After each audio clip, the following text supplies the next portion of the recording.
लोकगीत बिरहा गायक कलाकार राकेश यादव पप्पू सौभाग्यशाली बड़ी क्या जौनपुर के धरती पर नटराज स्टूडियो में समाज को विडंबना तो उनकी रोम रोम सिहरा दई आप बिरहा प्रेमी आप सब लोगन का कहे कि ऐसा घटना कब वो सुने के नाम ही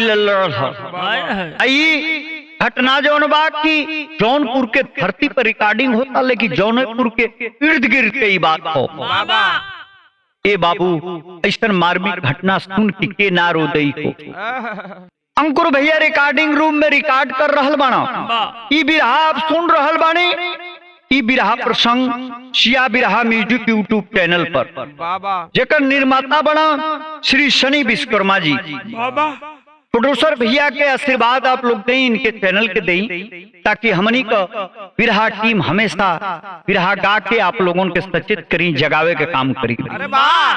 भूमिका के लाइन में कहना बा मास्टर साहब का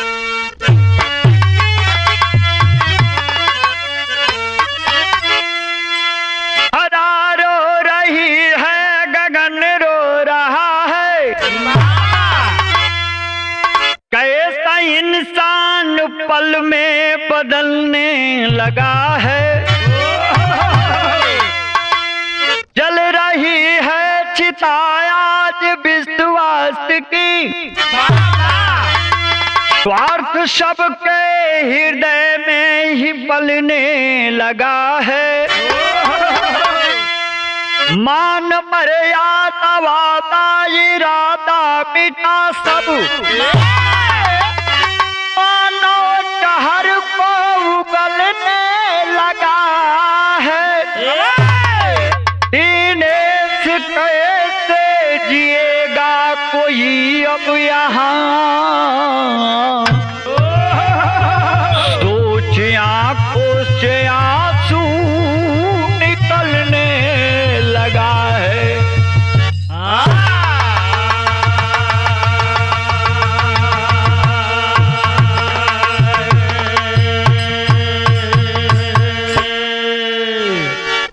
दिनेश कवि जी कितना बड़ाई करूं मैं मान मर्यादा वादा इरादा मिटा सब मानो जहर को उगलने लगा है अरे दिनेश कैसे जिएगा कोई अब यहाँ सोच आंखों से आंसू निकलने लगा बिरहा में आगे बढ़ला से पहले को बड़ी बढ़िया गजल का लाइन लिखत हूँ कवि जी कैसे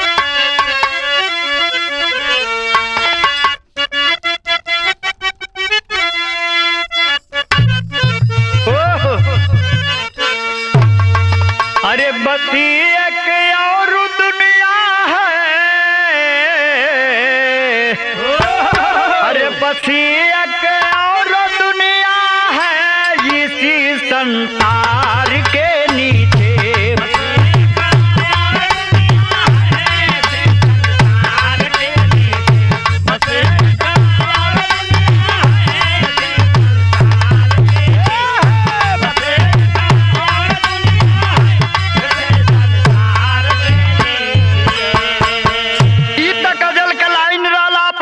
मौज बदे लेकिन फर्ज कितना सुंदर बिरहा में डूब के कभी लिखत हुआ कैसे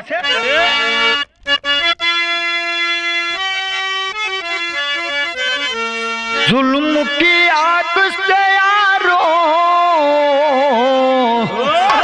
अरे जुल्म की आग से यारो बचाने कौन आएगा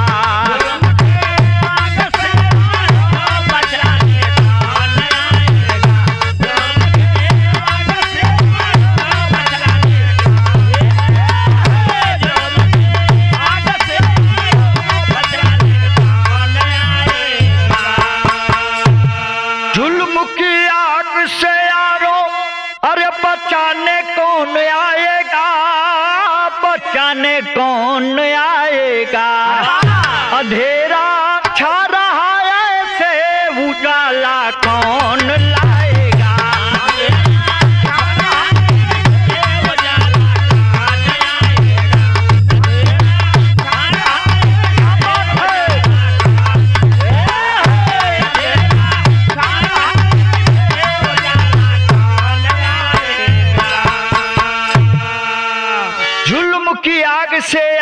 बचाने कौन आएगा, अंधेरा छा रहा है ऐसे उजाला कौन लाएगा।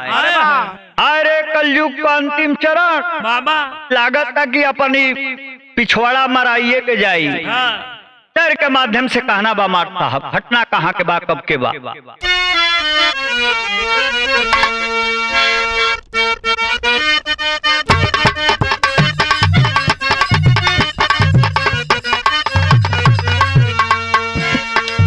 मनौता चीख रही दानवता की बाहों में, मनौता चीख रही दानवता की बाहों में, निराशा छा गई हर देख लो निगाहों में।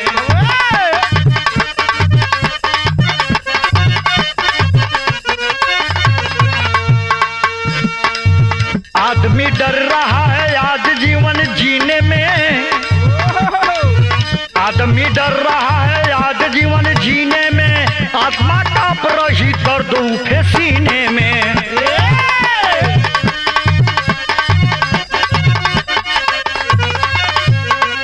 ये बात कहाँ के बा, घटना कब के बा, गौर करेंगे बिरहा प्रेमियों। जिला जौनपुर का, जिला जौनपुर सच्चा बयान सुने, कबीरुद्दीनपुर में राम जी का श्रीमान सुने।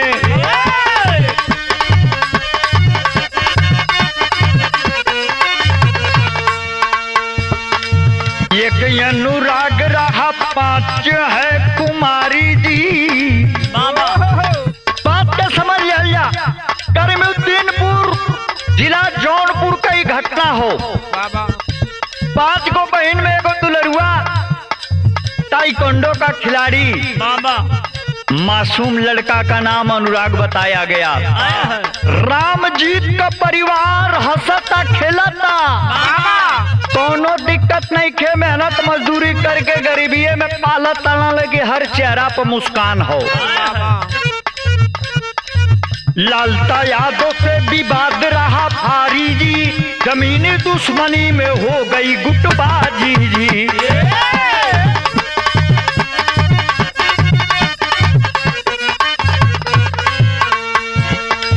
एक दूसरे से ये पूरे बाबू, एक दूसरे से जले टोली अपनी साजी है, एक दूसरे से जले टोली अपनी साजी है, अनुराग बेटा पर वो लगाया बाजी है।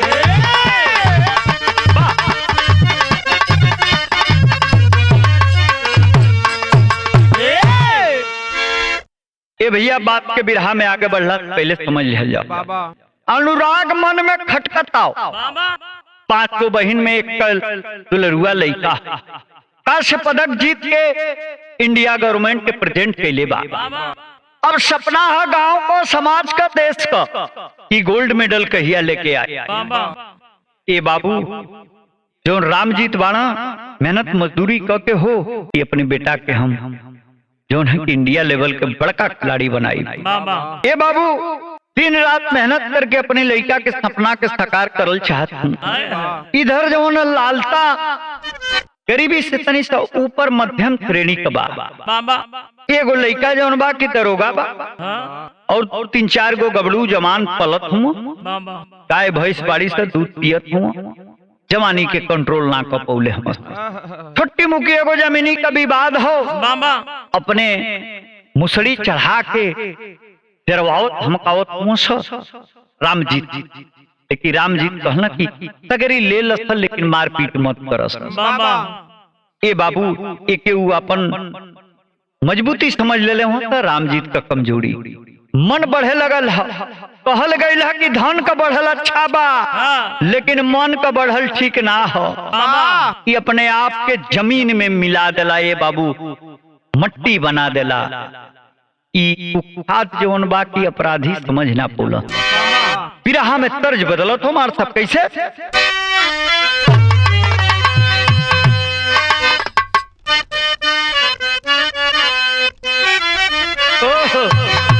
अरे झकोरा मारे झूलनी, अरे साड़ी लहराए हो, झकोरा मारे झूलनी।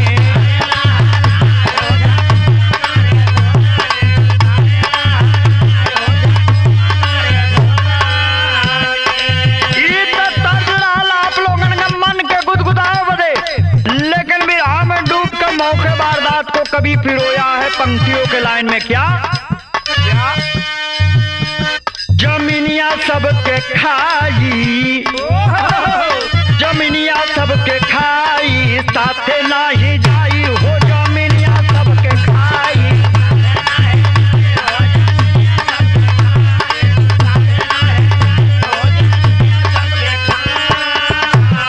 हो तो करार बीतल बाबू 30 साल हो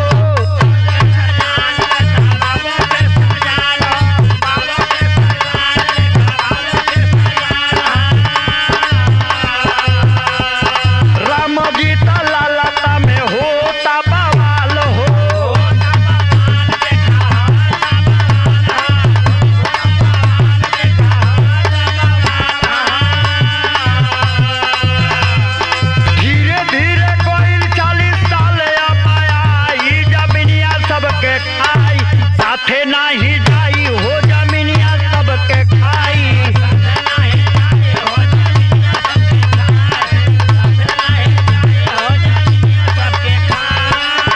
ए भैया धीरे धीरे समय बीतत चल गल हो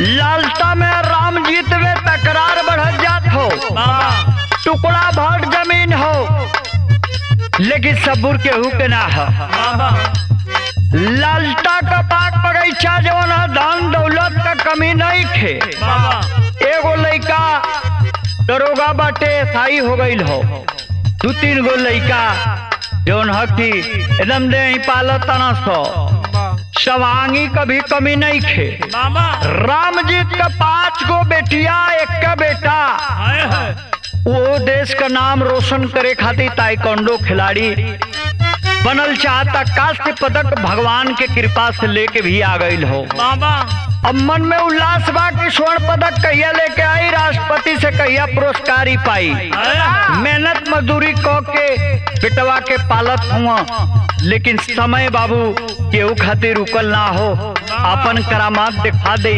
ए भैया भगवान का भृगुटी घूमल हो हमारे बिरहा में तर्ज बदल गए मार साहब कैसे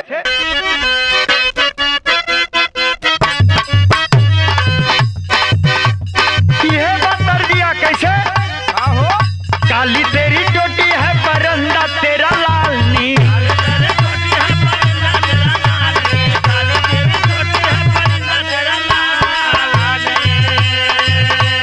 रूप की ओ रानी तू परिंदे को संभालनी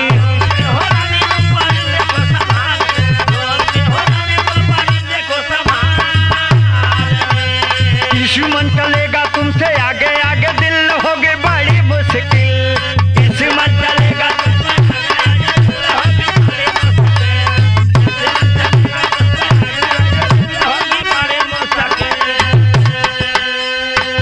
लगे फर्ज कितना सुंदर लिखा तो कभी जी गौर करेंगे बिरहा प्रेमियों क्या है लालता के चिन्हता से आवे ना उंघाई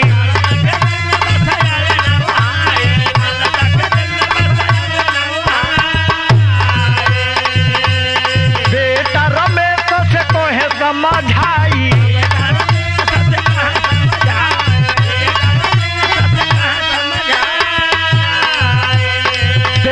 चुनौती होकर बेटा अनुराग बोली डाकून के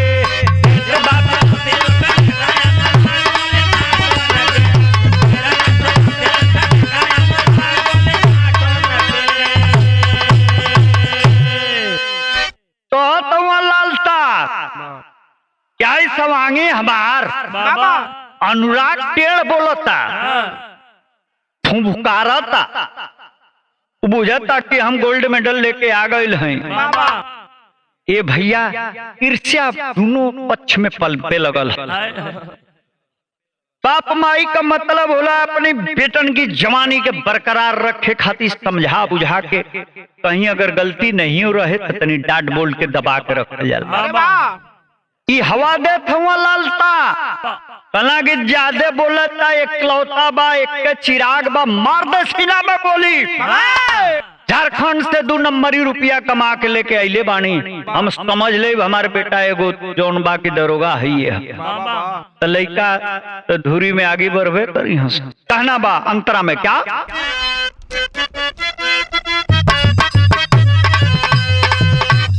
पीछे कटूबत रहले हो दिनावा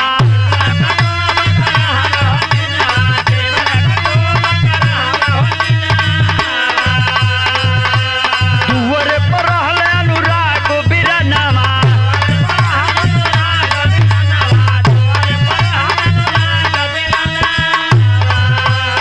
पहले कसाई तब कफनवा के बाद खोली दाग दी हल्ले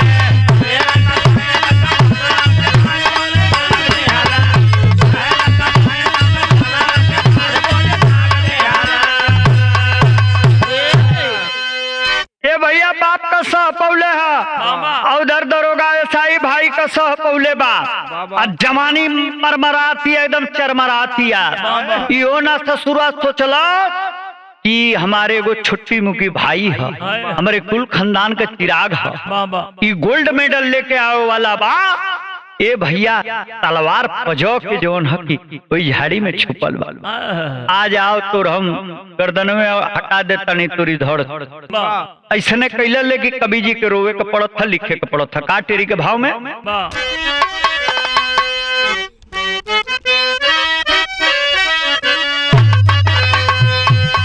आजादी ही शर्मा के रह गई और आजादी भी शर्मा के हो आजादी ही शर्मा के रह गई जुल्मी खड़ा जुल्म पर जो मुख पाओ गथारी अरे पथारी बा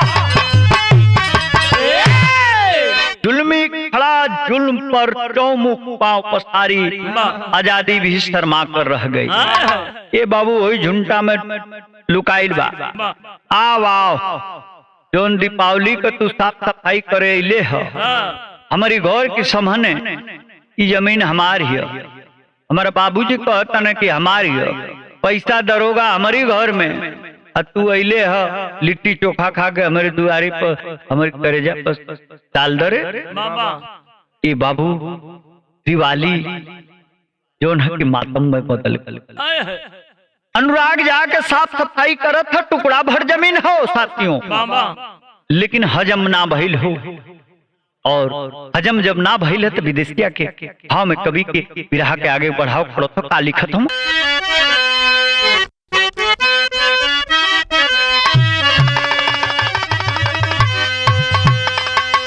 पापिया तैया हो अपनी के कसैया हो अल्ले तलवारा दौड़े बिरना की बोरियूं अनुराग चीख चलले जिंदगी का भीख मंगले आ मम्मी मम्मी कही के लगाले पुकरियो अतवले रमेश पापी अमोहा माया दिहले त्यागी अस्थिरया लगाई दिहले तड़पे सोरियो माई बहू रही आयली आ देखी के खामोश भैली अचरा में लई लल के खोपड़िया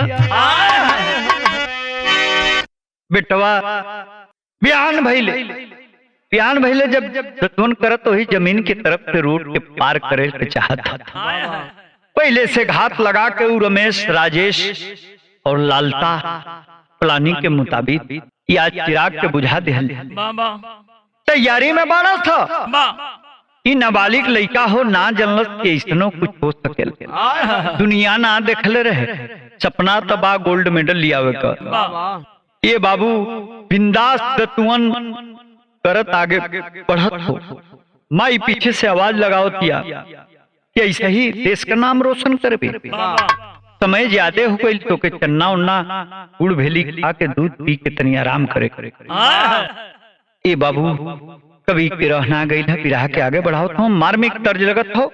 कैसे बा मार साहब?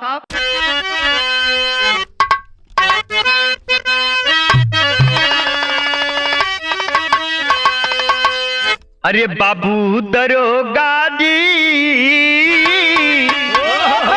कवन गुनहिया पथला पियावा मोर बाबू दरोगा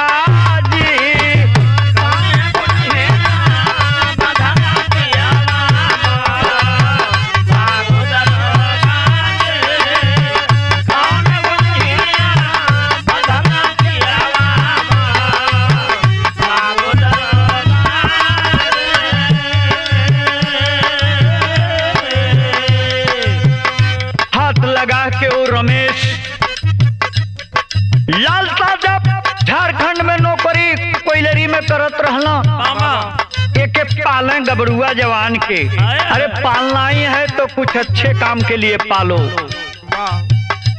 अपनों का सर उड़ाते हो और शान दिखा रहे हो देश दुनिया को कि मैंने गबरू जवान पाला है। ऐसे गबरू जवान पर विराट टीम 1000 बार थूकती है। कहना है बेटा बेटा आओ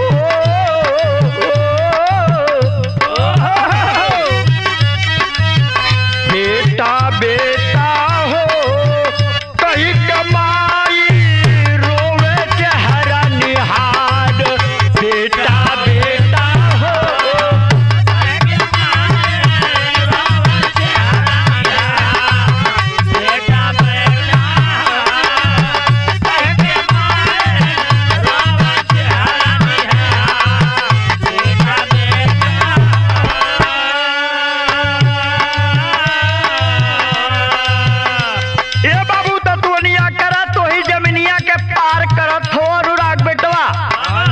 झाड़ी में जो ना कि तलवार के पजो के रखले बा रमेश उर्रा लइका जौने के समाज में रहे का कोनो जगह ना आए भैया बाबा।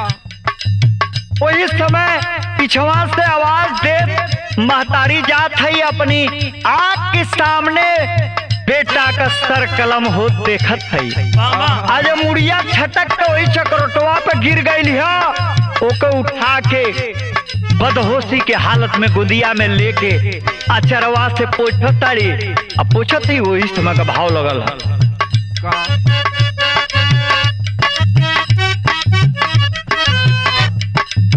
जनल जो रहती ऐसन होई है तोहरा के ना छोड़ती बाबू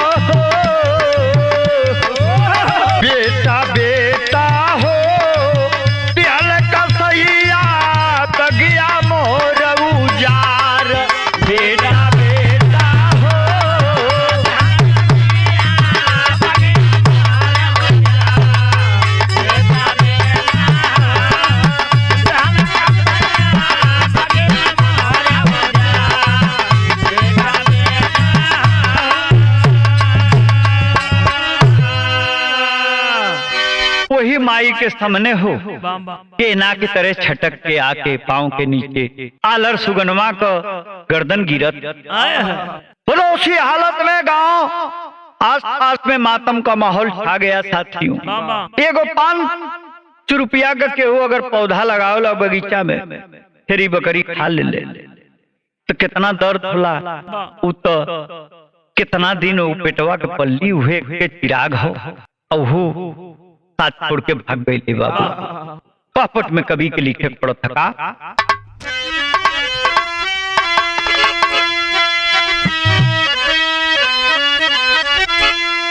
अरे हिलल बाट गौआ और हरिया भेचरिया हो। अरे हिलल बाट गौआ और हरिया भेचरिया हो। बाहुर भइल दिवाली देवा हरिया भेचरिया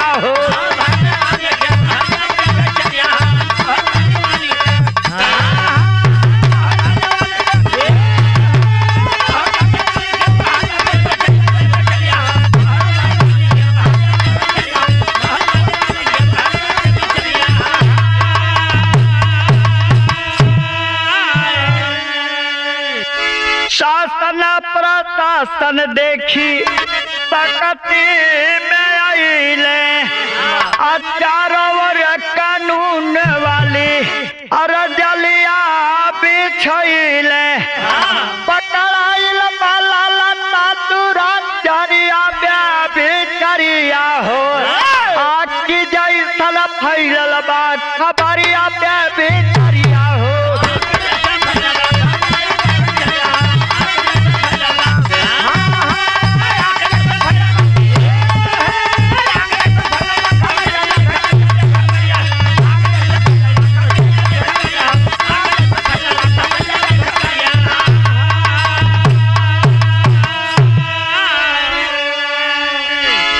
गांव के प्रधान सुबह सुबह नहा करके जो है कि पूजा करने के प्रयास में है। फोन जाता है कि ऐसा ऐसा हो गया आपके ग्राम सभा में। ये बाबू मौके वारदात पर गए। धन्य प्रधान जी थाना को खबर करते हैं, थाना वाला आता है। अब क्या हो सकता है? कान पखेड़ू तो उस अभी गोल्ड मेडलिस्ट जो खिलाड़ी का है भगवान के पास चला। अल्लाह के भाव में ग्रह के आगे बढ़ाओ तुम कवि जी का।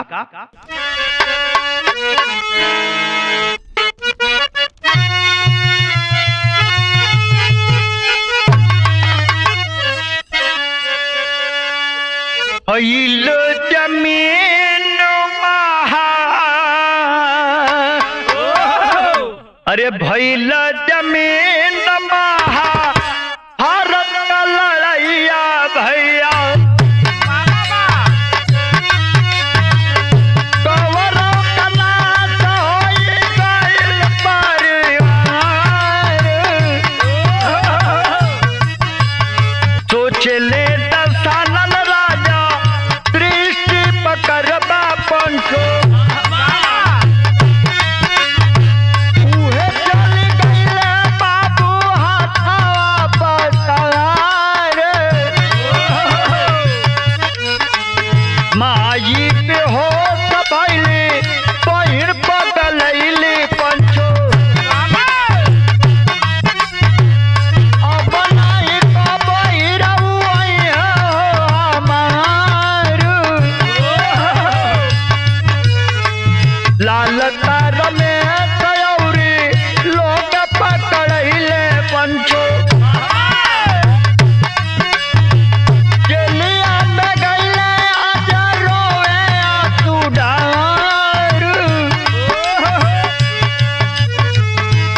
में समाई गइल जौनपुर सहरिया भैया, कहीं अलग जाई जुल्म अत्याचार।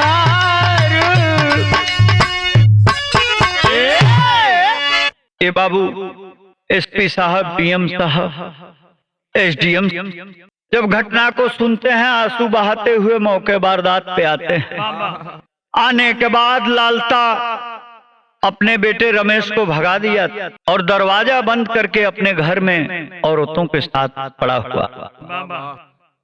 420 बतियाएंगे, बेटा दरोगा है, धन दौलत की कमी नहीं है, सभी को खरीद लेंगे। ये भूल है। पैसे से अगर सब कुछ होता तो आज गरीब आदमी एक पग भी नहीं रास्ता तय कर पाता। समाज से बड़ा केहू ना हो। समाज ऐसा लातन मारेला ना कि कुल करोड़ों रुपया पिछवाड़ा में घुस जाला। ए भैया जब एसपी साहब दरवाजा खुलवा के अंदर गए, हैंड ग्रेनेड बरामद होता है, 4-4 तलवारें बरामद होती है, 2-2 पिस्टल जो है कि बरामद होता है और अरेस्ट करके ललता को लेके जाते हैं। अंतोगत्वा प्रमाण मिल रहा है साथियों कि 5 अभियुक्त अभी तक गिरफ्तार हैं, एक गायब है, फरार।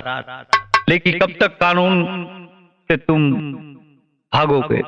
कानून के हाथ लंबे होते हैं। खड़े के लाइन में बिरहा का समाप्ति करता हूँ दुख के साथ कवि जी का।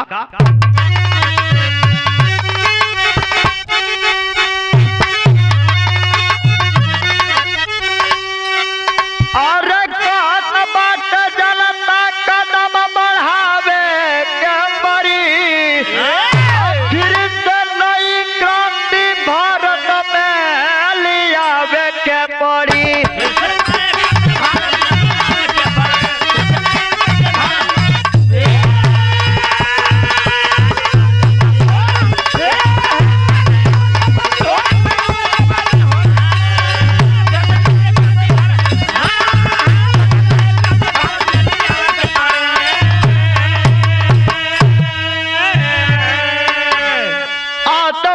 जिंदगी को ना कौनो मतलब, अस्वार्थ में फंसी के इतना कोई लुत्फ गफलत। अरे सत्ता शासन के अब सबका सिखावे के पड़ी, अब फिर से नई क्रांति भारत में ले आवे के पड़ी।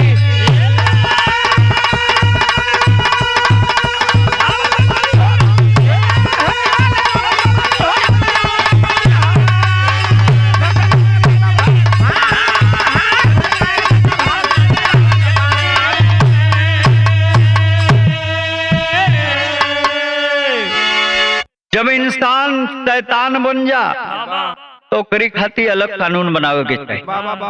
लखनऊ में वो रमेश गिरफ्तार होता है, पुलिस आओ भगत करके उसको ला रही। एक दरोगा गया था राम जी से बात करने के लिए, साथियों कह क्या रहा है इंसान से कि तुम्हारे तरफ से पता चला है कि ललकार किए हो, इसीलिए तुम्हारे बेटे की गर्दन अलग हो गई। फौरन इस दरोगा को सस्पेंड करना चाहिए। एसपी साहब अगर ये हमारी बात को सुनते हो। मरहम लगाने के बाद जाके नमक छिड़क रहा है। कोई चाहेगा कि मैं ऐसा ललकार बांधूं कि इकलौता चिराग हमारा बुझ जाए। ऐसे ऐसे नापाक इरादे वाले आज धरती पर जिंदा हैं। ए भैया विरह के समाप्ति कहना बाका।